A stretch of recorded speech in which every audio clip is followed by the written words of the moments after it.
Hi friends, Godavari గ్లోకి స్వాగతం అండి. ఇది నంద్యాల జిల్లాలోని పాణ్యం మండలంలోని కొత్తూరు గ్రామంలో ఉన్న శ్రీ వల్లి దేవసేన సమేత సుబ్రహ్మణ్యేశ్వర స్వామి ఆలయం అండి. ఇది చాలా ప్రసిద్ధమైనది, చాలా అరుదైనది కూడా.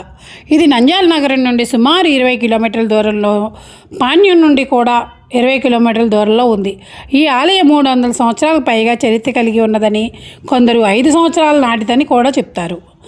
ప్రధాన దేవత ఎవరంటే శ్రీ సుబ్రహ్మణ్యేశ్వర స్వామి అండి. స్వయంభూగా ఇక్కడ వెలిసారు నాగసర్ప రూపంలో. ఇక్కడ స్వామివారు 12 శిరస్సులు 12 తలలు కలిగిన నాగేంద్రుడి రూపంలో దర్శనమిస్తారు. ఇలాంటి రూపంలో ఉండే సుబ్రహ్మణ్యేశ్వర స్వామి ఆలయం భారతదేశంలో చాలా అరుదుగా ఉందండి. స్వామివారు వల్లి మరియు దేవసేన అక్కా దేవతలు అంటారండి. ఇక్కడ సమేతంగా ఉన్నారు. వీరు సుబ్రహ్మణ్యేశ్వర స్వామికి భార్యలు. ఆలయంలో నాగసన్నిధి నీమ్ చెట్టు కింద ఉంది.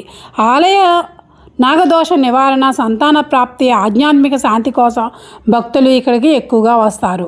షష్ఠి ఆదివారాలు, నాగ చతుర్థి, సుబ్రహ్మణ్యేశ్వర స్వామి షష్ఠి, నాగపంచమి వంటి రోజుల్లో విశేష అభిషేకాలు, పూజలు జరుగుతాయి. ఆలయం ఓపెన్ ఏరియాలో స్వయంభూ రూపంలో ఉండడం వల్ల రోజు పూజలు బయటే జరుగుతాయి. ప్రసాదంగా ఇక్కడ చిమిలి ఇస్తారండి.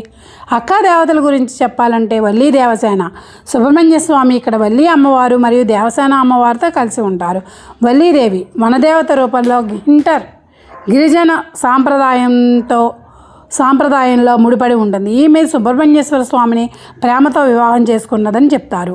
దేవసేనాదేవి దేవేంద్రుడి కుమార్తె, ఇంద్రుడు ఇచ్చినది. ఆమె రాజకీయ దైవిక సాంప్రదాయంతో ముడిపడి ఉంటుంది.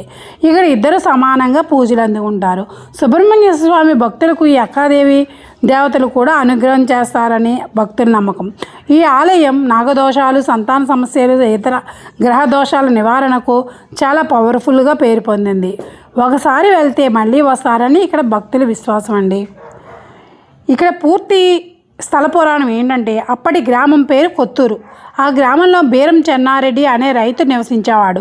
అతను తీవ్ర ఆర్థిక ఇబ్బందుల్లో ఉండేవాడు. కొందరు చెప్పినట్టు కంటి చూపు కూడా లేని స్థితి అంటండి. ఒకసారి అతను ఒక బ్రాహ్మణుని సలహా అడిగాడు. మాఘమాసం షష్ఠి రోజున పొలం దున్నితే కష్టాలు తొలగుతాయని బ్రాహ్మణుడు చెప్పాడంటండి. చెన్నారెడ్డి కాడెద్దులను నాగలికి కట్టి పొలం దున్నడం మొదలుపెట్టాడు.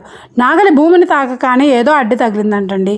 అదే సమయంలో ఆకాశంలో 12 తలల నాగపాము రూపంలో అమిత తేజస్సు ప్రత్యక్షమైందంటండి.